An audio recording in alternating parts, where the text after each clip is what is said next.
اور قرآن کریم میں سورہ بقرہ میں ارشاد خداوندی ہے، سارا کمال اس میں نہیں ہے کہ تم اپنا منہ مشرق کے طرف کر لو یا مغرب کے، لیکن اصل کمال تو یہ ہے کہ کوئی شخص اللہ پر ایمان لائے۔ یعنی سارا کمال اسی میں نہیں آ گیا کہ مطلب کیا ہے اپنا نماز میں اپنا منہ کی طرف کر دے، مشرق کی طرف کر لو یا مغرب کی طرف، لیکن اصل کمال تو یہ ہے کہ کوئی شخص اللہ پر ایمان لائے اور قیامت کے دن پر اور فرشتوں پر اور اللہ کی کتابوں پر اور سب پیغمبروں پر اللہ کی محبت میں مال دیتا ہو، اپنے رشتہ داروں کو اور یتیموں کو اور غریبوں کو اور مسافروں کو اور لاچاری میں سوال کرنے والوں کو اور قیدیوں اور غلاموں کی گردن چھڑانے میں خرچہ کرتا ہو اور نماز کی قائم رکھتا ہو اور زکوٰۃ کو ادا کرتا ہو کہ اصل کمالات یہ چیزیں ہیں۔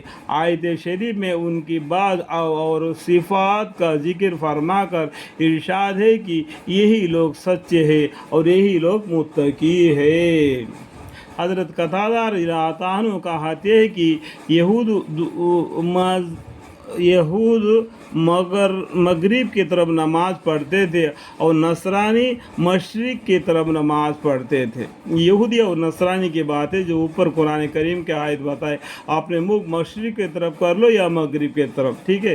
یہ نصرانی لوگ کدھر کو منہ کر کے، یہودی لوگ مغرب کی طرف نماز پڑھتے تھے اور نصرانی مشرق کی طرف نماز پڑھتے تھے۔ اس پر یہ آیت شریف نازل ہوئی اور ابھی متعدد حضرات سے اس قسم کا موضوع نقل کیا گیا ہے۔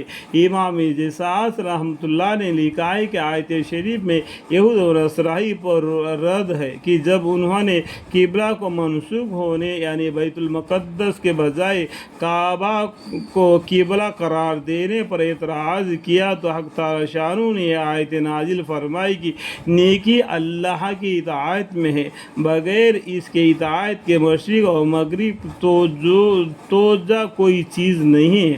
اللہ کی محبت میں مال دیتا ہو، یہ مطلب ہے کہ ان چیزوں میں اللہ جل شانہ کی محبت اور خوشنودی کی وجہ سے خرچہ کرے، نامراد اور اپنے شہرت عزت کی وجہ سے خرچہ نہ کرے کہ اس ارادے سے خرچہ کرنا نیکی برباد کرنا لازم کے مصادق ہے۔ اپنا مال بھی خرچہ کیا اور اللہ جل شانہ کی یہاں بجائے ثواب کے گناہ ہوا۔ حضور اقدس صلی اللہ علیہ وسلم کا ارشاد ہے کہ اللہ تعالی شانہ تمہارے صورتوں اور تمہارے مالوں کی طرف نہیں دیکھتے کہ کتنا خرچہ کیا، بلکہ تمہارے اعمال اور تمہارے دلوں کی طرف دیکھتے ہیں کہ کس نیت سے اور کسی ارادے سے خرچہ کیا۔ اور حدیث میں حضور اقدس صلی اللہ علیہ وسلم کا ارشاد، مجھے تم پر بہت زیادہ خوف اور شرک اصغر کا ہے۔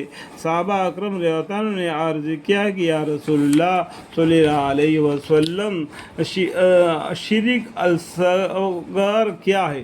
حضور صلی اللہ علیہ وسلم فرمائے کہ دکھاوا کے لیے عمل کرنا، دکھاؤ کے لیے عمل کرنا۔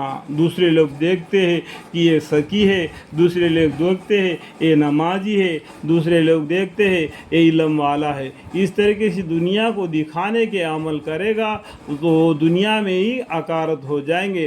اللہ کو دکھانے کے لیے عمل کرے گا اور قیامت کے دن اس کو ملے گا۔ اللہ آمین، اللہ آمین۔